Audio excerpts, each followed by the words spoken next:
नमस्कार दोस्तों, स्वागत है आप सभी का आपके YouTube चैनल मिसलेनियस गुरुजी में। आज हम लोग बात करेंगे प्रमुख युद्ध और उनकी तिथियां क्या हैं। पेट जो एग्जाम होना है साथियों, उसमें सिलेबस में ये भी टॉपिक मेंशन है। स्पेशली छोटे छोटे टॉपिक को मेंशन किया गया है कि इसमें से क्या क्या पूछा जाएगा, और बहुत ज़्यादा डेप्थ में जाकर के पढ़ने की ज़रूरत नहीं है। बस आपको रीडिंग लगानी है और उसके जो इम्पोर्टेंट कीवर्ड्स हैं, फैक्ट हैं, बस आपको याद रखना है। आपको एग्ज़ाम में वही सेम देखने को मिल जाएगा, इसलिए ज़्यादा पैनिक होने की, ज़्यादा परेशान होने की ज़रूरत नहीं है। बहुत ज़्यादा गहराई में जाके पेट के लिए साथियों में बात कर रहा हूँ, इसलिए कि आपको पढ़ना नहीं है, ना ही टेंशन लेना है। तो जैसे जैसे वीडियो आपको मिलता जा रहा है, जो जो टॉपिक आपको दिए जा रहे हैं, बस उसको रिवाइज करते रहिए। आपको आराम से जीएस में अच्छे मार्क्स मिल जाएंगे। ठीक है, चलें आज हम लोग बात करेंगे जो बहुत ही महत्वपूर्ण युद्ध हुए हैं भारत में, उसके बारे में। तो जो सबसे पहला बहुत ही जो फेमस युद्ध है, वार है, वो होता है प्लासी का युद्ध। ये बहुत ही इंपॉर्टेंट है और बहुत ही कॉमन भी है और बार बार आता भी है। ओके, तो प्लासी का युद्ध हुआ था कहाँ पर? तो सबसे पहले हम लोग जानेंगे कि प्लासी का युद्ध कहाँ पर हुआ था। तो बंगाल में प्लासी का युद्ध हुआ था। प्लासी एक जगह का नाम है बंगाल में, और भागीरथी नदी के किनारे है। ये भी थोड़ा सा इम्पोर्टेंट हो जाता है, थोड़ा याद रखना है आपको। इसकी जो सबसे इम्पोर्टेंट बात यह है कि डेट इसका पूछ लेता है साथियों। सन तो पूछा ही जाता है, इसका डेट भी पूछ लेते हैं कि किस डेट को हुआ था ये युद्ध। तो 23 जून 1757 आप लोग याद रखें। किसके किसके बीच में हुआ था? तो अंग्रेज के सेनापति उस समय थे रॉबर्ट क्लाइव, बंगाल के उस समय गवर्नर भी थे ये, और बंगाल का जो नवाब था वो था सिराजुद्दौला। तो रॉबर्ट क्लाइव अंग्रेजों का प्रतिनिधित्व कर रहे थे, और बंगाल के लिए बंगाल का नवाब जो था सिराजुद्दौला के बीच हुआ था ये युद्ध। प्लासी का युद्ध अंग्रेजों ने जीता। सेनापति जो बंगाल नवाब का सेनापति था, मीर जाफर की गद्दारी के कारण अंग्रेजों ने इस युद्ध को जीत लिया गया और मीर जाफर को बंगाल का नवाब बना दिया प्लासी युद्ध के बाद। हालांकि कुछ ही दिन बाद उसको हटा करके मीर कासिम को बंगाल का नवाब बना दिया गया था, वो अलग बात है। और जो बक्सर का युद्ध अभी आपके सामने आएगा वो इसी मीर कासिम को लेकर होगा। तो आपको बस ये याद रखना है, 1757 भागीरथी की नदी के किनारे रॉबर्ट क्लाइव और सिराजुद्दौला के बीच मीर जाफर गद्दार। ठीक है, चले अब थोड़ा सा हम लोग इसमें 12 से 13 युद्ध करके हैं, इसको हम लोग थोड़ा सा देख लेंगे। बाकी आपको यही फेमस युद्ध है दोस्तों, और यही आपको एग्जाम में देखने को मिलते हैं, थोड़ा सा घुमा घुमा करके बस। तो चले, बक्सर का युद्ध हुआ। जैसा कि मैंने अभी आपको बताया कि मीर जाफर की गद्दारी के कारण सिराजुद्दौला वो युद्ध हार गया। मीर जाफर को बनाया गया बंगाल का नवाब। बाद में बंगाल के नवाब मीर कासिम को, मीर जाफर को भी हटाकर वहाँ मीर कासिम को बना दिया गया था। अब बक्सर का युद्ध मीर कासिम से होता है, अंग्रेजों के, अंग्रेज versus Mir Qasim. East India Company का जो अधिकारी था, एक ऑफिसर था, वो था हेक्टर मुनरो। और किसके किसके बीच होता है ये देखिए यहाँ पे। एक है शाह आलम, ठीक है, मीर कासिम तो था ही बंगाल का नवाब। तीसरा था सुजाउद्दौला, त्रिकुट युद्ध इसको बोलते हैं। मीर कासिम ने मदद मांगी शाह आलम सेकंड से। ये कौन थे? मुगल बादशाह था उस समय ये, मुगल बादशाह। मीर कासिम बंगाल का नवाब था ही, और एक जो सुजाउद्दौला है ये था उस समय अवध का नवाब।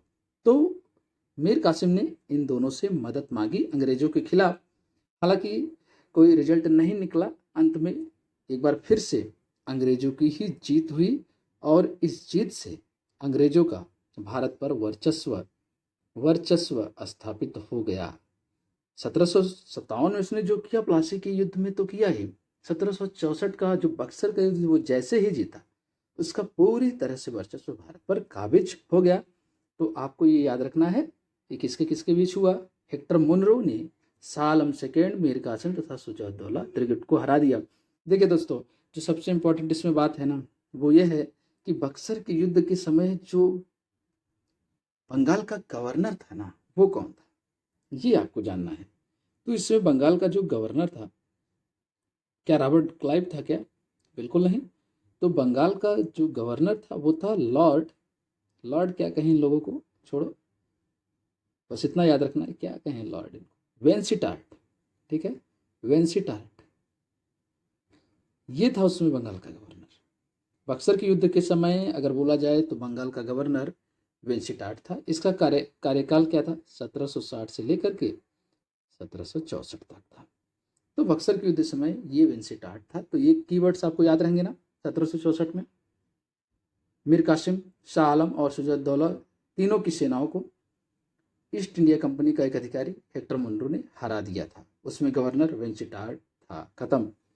चलें, अगला जो बहुत ही फेमस युद्ध है भारत में, आप लोग परिचित भी होंगे, जो नए नए अभी आ रहे हैं उनको भी ये जानना है, और चूंकि पूछे भी जाते हैं साथियों, तो इसमें कोई,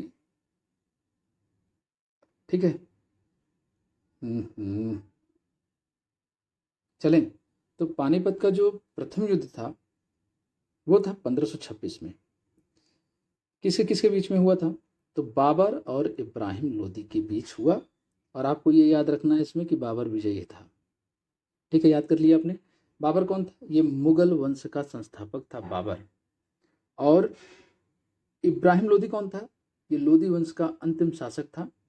बाबर ने इसकी हत्या करके अफगानों के वर्चस्व को पूरी तरह से खत्म कर दिया भारत से, ठीक है, ये आपको याद रखना। ओके, पानीपत का, जैसा कि मैंने बताया 3 युद्ध लड़े गए थे। तो पानीपत का जो दूसरा युद्ध था, अब दूसरा युद्ध किससे हुआ, ये भी अफगान से ही हुआ। इब्राहिम लोदी भी अफगान था और दूसरा युद्ध भी अफगान से ही हुआ। तो अकबर जो था, ये बाबर का लड़का हुमायूं, हुमायूं का लड़का अकबर, अकबर और हेमू के बीच में हुआ। अब आप कहेंगे कि इसमें अफगान कहाँ है दोस्तों, तो हेमू जो था ये हिंदू सेनापति था। और किसका सेनापति था, अफगान बादशाह आदिल शाह सूर का। एक आदिल शाह सूर करके था अफगान बादशाह, उसका जो है सेनापति था हेमू। दुर्भाग्यवश यह भी युद्ध अफगानी हार गए। हेमू जीत ही रहा था कि उसके आंख में आके एक तीर लगती है और अकबर उसका गला काट देता है। इस तरह से इसमें भी मुगल शासक अकबर विजयी रहा, ये भी जीत गया इसमें। पानीपत का तृतीय युद्ध 1761। हाँ दोस्तों, आपको मैं थोड़ा सा बताना भूल गया, 1556 ये जरूर याद रहना चाहिए। सीधा सीधा पूछ लेगा किस सन में हुआ, 1526 याद होना चाहिए। एक चीज़ और इंटरेस्टिंग है कि 30 साल के बाद 1526, उसके बाद 30 साल के बाद जो है दूसरा युद्ध होता है। उसके बाद जो तीसरा युद्ध हुआ दोस्तों, ये बहुत दिनों बाद हुआ। पानीपत का तीसरा युद्ध हुआ 1761 में, इंपॉर्टेंट डेट है। बक्सर युद्ध के 3 साल पहले ये युद्ध हुआ था। अहमद शाह अब्दाली ने मराठों को पराजित किया। अहमद शाह अब्दाली मतलब अफगान शासक था, ये भी मराठों को पराजित किया। मराठों में किसको पराजित किया, किसको हराया इसने, तो सदाशिवराव जो कि क्या थे, सेनापति थे, और विश्वास राय, इनको हराया इसने इस युद्ध के मैदान में। चले, तो ये भी अहमद शाह अब्दाली ने मराठों को पराजित किया इसमें। खानवा का युद्ध, खानवा का युद्ध 1527 में होता है। किसके किसके बीच हुआ, तो खानवा का युद्ध आपको बता दूं कि बाबर ने राणा सांगा को हराया इस युद्ध में। बाबर ने राणा सांगा को हराया, और ये बाबर का भारत में दूसरा युद्ध था। पहला था पानीपत का प्रथम युद्ध और दूसरा है खानवा का युद्ध। तो इसमें बाबर ने राणा सांगा को हरा दिया। चलें, हल्दी घाटी का युद्ध जो है दोस्तों बहुत ही इंपॉर्टेंट है, वेरी इंपॉर्टेंट है। और ये भारत की आन बान शान राणा प्रताप और अकबर का जो एक सेनापति था आमेर का मान सिंह, आमेर राजा मान सिंह और राणा प्रताप के बीच में हुआ था, ठीक है। हल्दी घाटी का युद्ध 1576 में, बहुत ही इंपॉर्टेंट है, मोस्ट इंपॉर्टेंट। तो इसमें क्या हुआ था, कहा जाता है कि इसमें राणा प्रताप की पराजय हो गई, ऐसा कहा जाता है। कोई साक्ष्य इसके नहीं है। गवर्नमेंट भी हालांकि अब राजस्थान की ही नहीं मानती है कि राणा प्रताप जी की हार हुई थी। लेकिन अब क्या है कि पढ़ा दिया गया हम लोगों को, तो टिक तो यही करके आना है कि अकबर जीता था इसमें, बाकी राणा प्रताप और अकबर के सेनापति मानसिंह के बीच में ये युद्ध हुआ था। एक चीज़ इसमें इम्पोर्टेंट ये है कि हल्दी घाटी के युद्ध के समय जो महाराणा प्रताप के सेनापति थे, सहायक सेनापति, कई कई सारे सेनापति थे, उसमें एक सहायक सेनापति जिसका कि क्वेश्चन बन जाता है, सेनापति था, वो था हाकिम खान सूर। क्यों क्यों ये इम्पोर्टेंट हो जाता है? क्योंकि ऐसा लगता है कि ये युद्ध हुआ था राणा प्रताप जी और अकबर के बीच में, ठीक है। तो अकबर तो मुस्लिम था, मुगल था, तो ऐसा लगता है कि हाकिम खान सूर जो है वो अकबर का सेनापति रहा होगा, लेकिन ये गलत है। कई सारे एस्पिरेंट, कई सारे विद्यार्थी गलत कर बैठते हैं, तो याद रखना है ये महाराणा प्रताप के थे, पक्ष से सेनापति थे। चलें, साउथ इंडिया का, दक्षिण भारत का बहुत ही महत्वपूर्ण, बहुत ही सुपर जो है युद्ध है तालीकोटा, बन्नी हटी या राक्षस तंगड़ी का युद्ध। ये स्थान का नाम है राक्षस तंगड़ी, दक्षिण भारत का है। 1565 बहुत ही इंपॉर्टेंट इसकी डेट है। 1565 में तालीकोटा का युद्ध, 1576 में हल्दी घाटी का युद्ध। विजयनगर का जो शासक था सदाशिव राय, उसके समय राम राय, तथा बीजापुर, अच्छा युद्ध हुआ था किसके? विजयनगर के शासक और बीजापुर, गोलकोंडा एवं अहमदनगर एवं बीदर के एक संघ के बीच में हुआ था ये युद्ध, और यह युद्ध विजयनगर हार गया था। विजयनगर का संस्थापक कौन था? हरिहरन बुक्का, ठीक है। तो विजयनगर ये युद्ध हार गया था, राम राय की इसमें हार हो गई थी। तो राक्षस तांगड़ी का युद्ध 1565 में हुआ था। चले आगे, एक बहुत ही इम्पोर्टेंट युद्ध और है वांडीवास का युद्ध। इसमें तो पूरी तरह से फ्रांसीसियों का वास हो गया था, क्लीन स्वीप कर दिया था अंग्रेजों ने। इस युद्ध के बाद फ्रांसीसी वर्चस्व खत्म हो गया दोस्तों। जी हाँ, अंग्रेजों और फ्रांसीसियों के बीच 1760 में हुआ। और ये आपको डेट तो याद रहनी चाहिए, सन तो निश्चित रूप से याद होनी चाहिए। भले ही अंग्रेजों फ्रांसीसियों के बीच वाली बात याद न रहे, लेकिन सन तो निश्चित रूप से 1760 आपको याद होना चाहिए। 1761 में अभी मैंने बताया कि कौन सा युद्ध हुआ था, कौन सा हुआ था? पानीपत का तृतीय युद्ध। 1760 में हुआ वांडीवास का युद्ध। इसमें अंग्रेज की तरफ से, जो मैं लिख दे रहा हूं अंग्रेज, आप समझ आइए, अंग्रेज की तरफ से था कौन? आयरकोट सर, फालतू का सर, आयरकोट, इतना बड़ा कौन बोलेगा। अंग्रेजों की तरफ से था आयरकोट और फ्रांसीसियों की तरफ से था लाली। तो लाली को आयर ने कूट दिया, ठीक है। लाली ने आयर को कूट दिया, आयर ने लाली को कूट दिया, तो आयरकोट ने लाली को इसमें हराया, ठीक है। तो वांडीवास का युद्ध 1760 में हुआ, अंग्रेजों और फ्रांसीसियों के बीच, फ्रांसीसी इसमें। चौसा का युद्ध, चौसा का युद्ध भाई, चौसा का युद्ध 1539 में हुआ था। शेर शाह ने, अफगान सूर्यवंश का शासक था, शेर शाह ने हुमायूं को हरा दिया था। याद रहेगा, चौसा का युद्ध 1539 में शेर शाह ने हुमायूं को हराया, ठीक है। चले, आंग्ल नेपाल युद्ध मतलब अंग्रेज और नेपाल के बीच युद्ध लड़ा गया 1814 से 1816 में, ठीक है। 1814 से लेकर 16 तक युद्ध चला। तो इसमें क्या है कि एक आपको संधि याद रखनी है, बहुत ही इंपॉर्टेंट है दोस्तों, पूछेगा सागौली की संधि कब हुई थी भैया? 1816 में। तो इस संधि के तहत ये आंग्ल नेपाल युद्ध समाप्त हुआ। तो अगर क्वेश्चन बनेगा कि भैया किस संधि के तहत आंग्ल नेपाल युद्ध समाप्त हो गया था, तो सगौली की संधि कब हुई थी? 1816 में। इसमें गवर्नर जो था अपना, वो कौन था? गवर्नर जनरल कौन था? तो ये था लॉर्ड हेस्टिंग। देखो तो वारेन हेस्टिंग नहीं था, लॉर्ड हेस्टिंग था, हरजी हेस्टिंग, ठीक है। तो आंग्ल नेपाल युद्ध हुआ था, इसमें सगौली की संधि आप याद रख लीजिए 1816 में।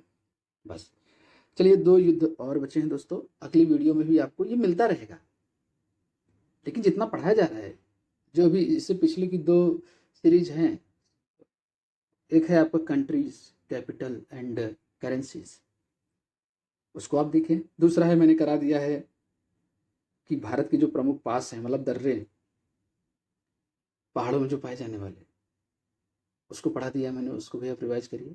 तो पेट क्रैश कोर्स के नाम से एक प्ले लिस्ट बनी हुई है, आप उसमें जाएं, उसमें कंटिन्यू जो है आपको मटेरियल प्रोवाइड किया जा रहा है। आप चाहे जहाँ से पढ़ते रहें, लेकिन इसको भी ये छोटे छोटे टॉपिक हैं, इसको कवर किया जा रहा है, तो इसको भी आप देखते चलिए। ठीक है, चले चले अगला। ये बाबर ने भारत में भी 4 युद्ध लड़ा था कंटिन्यू। 1526 में पानीपत का प्रथम युद्ध, 1527 में खानवा का युद्ध, 1528 में चंदेरी का युद्ध, और 1529 में घाघरा का युद्ध। देखो इसको 2 युद्ध और आ गए, और इसमें से ही एक युद्ध पेट में आपको मिल जाएगा। खत्म बात। चले, तो घाघरा का युद्ध हुआ था 1529 में, बाबर और अफगान शासक के बीच में हुआ था। ठीक है, बाबर और अफगान शासक के बीच में हुआ था, क्योंकि बाबर ने किसको मारा था? आप बताइए। पानीपत के प्रथम युद्ध में उसने इब्राहिम लोदी की हत्या करी, इब्राहिम लोदी मारा गया, और अफगान भी अपना वर्चस्व जमाते थे भारत में, इसलिए वो कंटिन्यू लगातार हमले पर हमले करते रहते थे मुगलों पर। तो बाबर व अफगान शासकों के बीच यह युद्ध हुआ, जिसमें फिर से यही, देखो इसमें लिखा नहीं है बाबर ही जीता। कौन जीता? बाबर। चले चले, आज का अंतिम जो पॉइंट है, या अंतिम आप युद्ध बोल दें, चंदेरी का युद्ध, ये भी बाबर ने लड़ा 1528 में, बाबर व मेदिनी राय के बीच में। ये मेदिनी राय मध्य प्रदेश का था। ठीक है, तो इस चंदेरी का था ये भाई, इसकी जगह थी चंदेरी। तो इसमें भी भाई देखो बाबर ही जीता, गिर पड़ के हार के जीत रहा था वही, इतिहासकार यही लिखते हैं। ठीक है, तो इतने सारे युद्ध हैं, युद्ध आपको और मिलते रहेंगे मेरे इस सीरीज के माध्यम से, मेरे प्रैक्टिस सेट के भी माध्यम से, लेकिन जो टॉपिक स्पेशली कराया जा रहा है आप उसको जरूर रिवाइज करते रहें। ठीक है दोस्तों, तो इसी के साथ मैं अपना ये लेक्चर बंद करता हूँ। ये टॉपिक आज का ख़त्म होता है, और वीडियो अगर पसंद आती है दोस्तों, उसको लाइक भी अगर कर दें, शेयर कर दें, तो बड़ी अच्छी बात है। मिलते हैं कल।